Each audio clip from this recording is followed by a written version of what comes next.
Chapter 23. 110 years ago, Green Lake was the largest lake in Texas.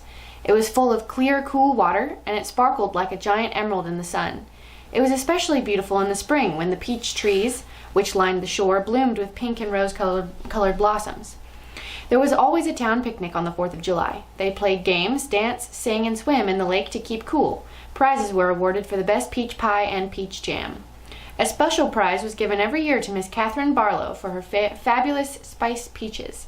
No one else even tried to make spice peaches because they knew none could be as delicious as hers. Every summer, Miss Catherine would pick bushels of peaches and preserve them in jars with cinnamon, cloves, and nutmeg and other spices, which she kept secret. The jarred peaches would last all winter. They probably would have lasted a lot longer than that, but they were always eaten by the end of winter. It was said that Green Lake was heaven on earth, and that Miss Catherine's spice peaches were food for the angels. Catherine Barlow was the town's only schoolteacher. She taught in an old one-room schoolhouse. It was old even then. The roof leaked, the windows wouldn't open, the door hung crooked on its bent hinges. She was a wonderful teacher, full of knowledge and full of life. The children loved her. She taught classes in the evening for adults, and many of the adults loved her as well. She was very pretty. Her classes were often full of young men who were a lot more interested in the teacher than they were in getting an education. But all they ever got was an education. One such young man was Trout Walker. His real name was Charles Walker, but everyone called him Trout because his 2 feet smelled like a couple of dead fish.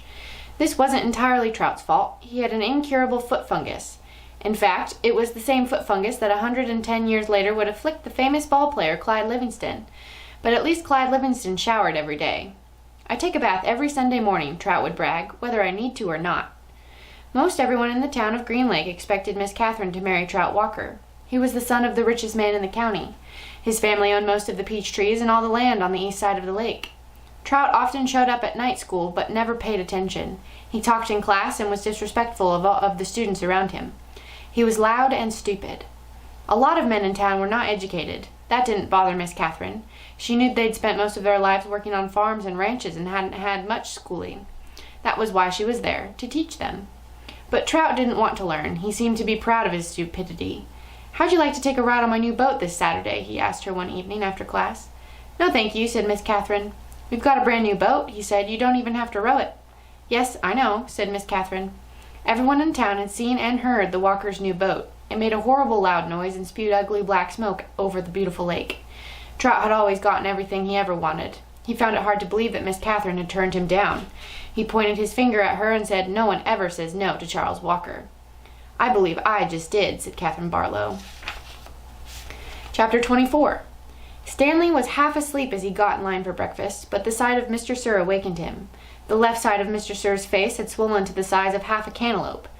There were 3 dark, purple, jagged lines running down his cheek where the warden had scratched him.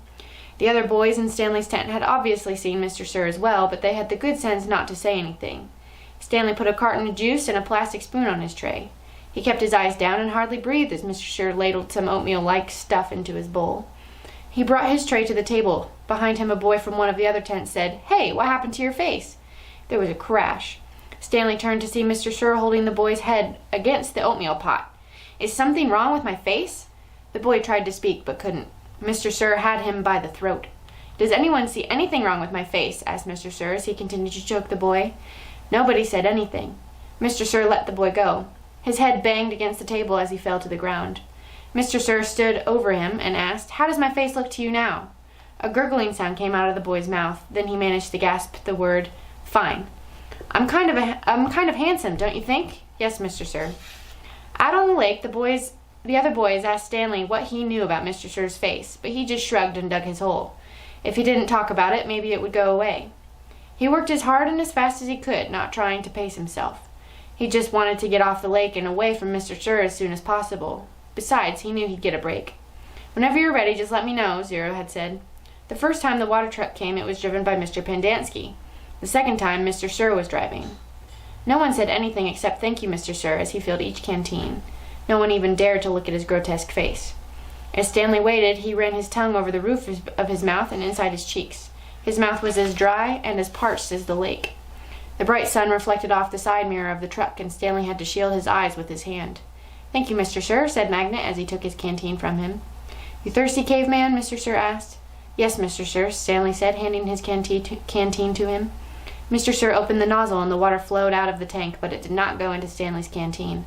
Instead, he held the canteen right next to the stream of water. Stanley watched the water splatter on the dirt, where it was quickly absorbed by the thirsty ground. Mr. Sir let the water run for about 30 seconds, then stopped. "You want more?" he asked. Stanley didn't say anything. Mr. Sir turned the water back on, and again Stanley watched it pour onto the dirt. "There, that should be plenty." He handed Stanley his empty canteen. Stanley stared at the dark spot on the ground, which quickly shrank before his eyes. "Thank you, Mr. Sir," he said. Chapter 25. There was a doctor in the town of Green Lake 110 years ago. His name was Dr. Hawthorne, and whenever people got sick they would go see Doc Hawthorne, but they would also see Sam, the onion man. "Onions, sweet fresh onions," Sam would call as he and his donkey Mary Lou walked up and down the dirt roads of Green Lake. Mary Lou pulled a cart full of onions. Sam's onion field was somewhere on the other side of the lake. Once or twice a week he would row across the lake and pick a new batch to fill the cart. Sam had big, strong arms, but it would still take him all day for him to row across the lake and another day for him to return. Most of the time he would leave Mary Lou in a shed, which the walkers let him use at no charge, but sometimes he would take Mary Lou on his boat with him. Sam claimed that Mary Lou was almost 50 years old, which was and still is extraordinarily old for a donkey. "She eats nothing but raw onions," Sam would say, holding up a white onion between his dark fingers. "It's nature's magic vegetable. If a person ate nothing but raw onions, he could live to be 200 years old." Sam was not much older than 20, so nobody was quite sure that Mary Lou was really as old as he said she was. How would he know? Still, nobody ever argued with Sam, and whenever they were sick, they would go not only to Doc Hawthorne, but also to Sam. Sam always gave the same advice: eat plenty of onions. He said that onions were good for the digestion, the liver, the stomach, the lungs, the heart, and the brain. If you don't believe me, just look at old Mary Lou here. She's never been sick a day in her life. He also had many different ointments, lotions, syrups, and pastes, all made out of onion juice and different parts of the onion plant. This one cured asthma. That one was for warts and pimples. Another was a remedy for arthritis. He even had a special ointment which he claimed would cure baldness. "Just rub it on your husband's head every night when he's sleeping, Mrs. Collingwood, and soon his hair will be as thick and as long as Mary Lou's tail." Doc Hawthorne did not resent Sam. The folks of Green Lake were afraid to take chances. They would get regular medicine from Doc Hawthorne and onion concoctions from Sam. After they got over their illness, no one would be sure, not even Doc Hawthorne, which of the two treatments had done the trick. Doc Hawthorne was almost completely bald, and in the morning his head often smelled like onions. Whenever Catherine Barlow bought onions, she always brought an extra 1 or 2 and would let Mary Lou eat them out of her hand. "Is something wrong?" Sam asked her one day as she was feeding Mary Lou. "You seem distracted." "Oh, just the weather," said Miss Catherine. "It looks like rain clouds moving in." "Me and Mary Lou, we like the rain," said Sam. "Oh, I like it fine," said Miss Catherine, and she rubbed the donkey's rough hair on the top of its head. "It's just that the roof leaks in the schoolhouse." "I can fix that," said Sam. "What are you going to do?" Catherine joked. "Fill the holes with onion paste?" Sam laughed. "I'm good with my hands," he told her. "I built my own boat. If it leaked, I'd be in big trouble." Catherine couldn't help but notice his strong, firm hands. They made a deal. He agreed to fix the leaky roof in exchange for 6 jars of spiced peaches. It took Sam a week to fix the roof, because he could only work in the afternoons after school let out and before night classes began. Sam wasn't allowed to attend classes because he was a Negro, but they let him fix the building. Miss Catherine usually stayed in the schoolhouse, grading papers and such, while Sam worked on the roof. She enjoyed what little conversation they were able to have, shouting up and down to each other. She was surprised by his interest in poetry. When he took a break, she would sometimes read a poem to him. On more than one occasion, she would start to read a poem by Poe or Longfellow, only to hear him finish it for her from memory. She was sad when the roof was finished. "Something wrong?" he asked. "No, you did a wonderful job," she said. "It's just that the windows won't open. The children and I would enjoy a breeze now and then." "I can fix that," said Sam. She gave him 2 more jars of peaches, and Sam fixed the windows. It was easier to talk to him when he was working on the windows. He told her about his secret onion field on the other side of the lake, where the onions grow all year round and the water runs uphill. When the windows were fixed, she complained that her desk wobbled. "I can fix that," said Sam. The next time she saw him, she mentioned that the door doesn't hang straight, and she got to spend another afternoon with him while he fixed the door. By the end of the first semester, Onion Sam had turned the old run-down schoolhouse into a well-crafted, freshly painted jewel of a building that the whole town was proud of.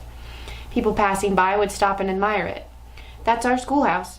Shows off how much we value education here in Green Lake." The only person who wasn't happy with it was Miss Catherine. She'd run out of things needing to be fixed.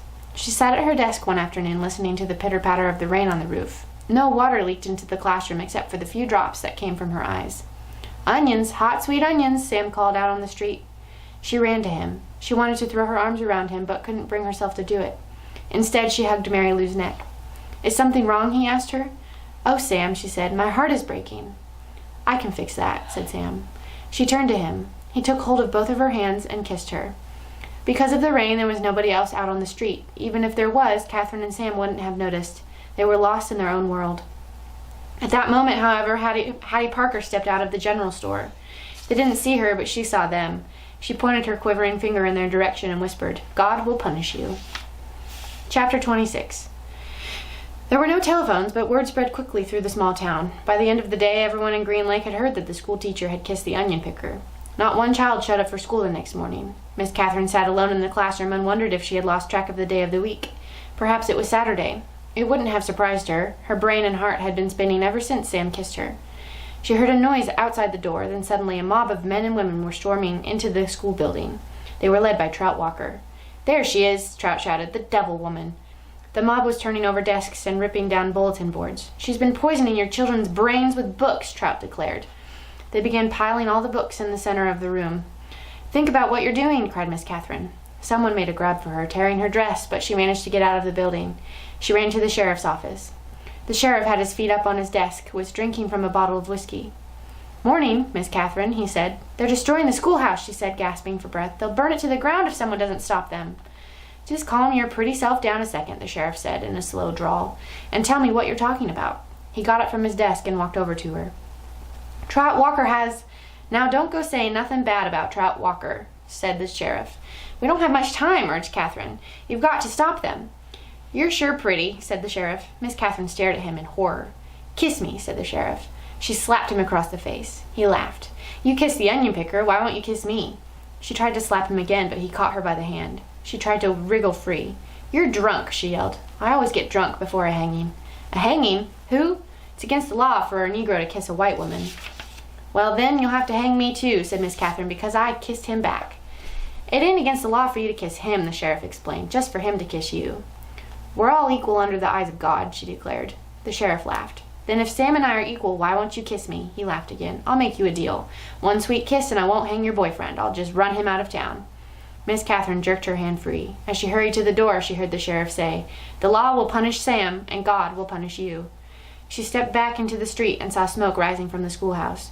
She ran down to the lakefront where Sam was hitching Mary Lou to the onion cart. "Thank God I found you," she sighed, hugging him. "We've got to get you out of here. Now." "What?"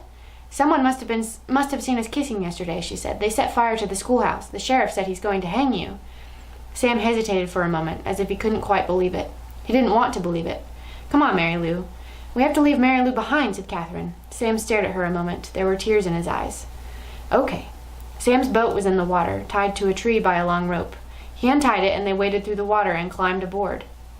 His powerful arms rowed them away from the shore, but his powerful arms were no match for Trout Walker's motorized boat. They were little more than halfway across the lake when Miss Catherine heard the loud roar of the engine. Then she saw the ugly black smoke. These are the facts. The Walker boat smashed into Sam's boat. Sam was shot and killed in the water. Catherine Barlow was rescued against her wishes. When they returned to the shore, she saw Mary Lou's body lying on the ground. The donkey had been shot in the head. That all happened 110 years ago. Since then, not one drop of rain has fallen on Green Lake. You make the decision. Whom did God punish? 3 days after Sam's death, Miss Catherine shot the sheriff while he was sitting in his chair drinking a cup of coffee. Then she carefully applied a fresh coat of red lipstick and gave him the kiss he had asked for. For the next 20 years, Kissing Kate Barlow was one of the most feared outlaws in all the West.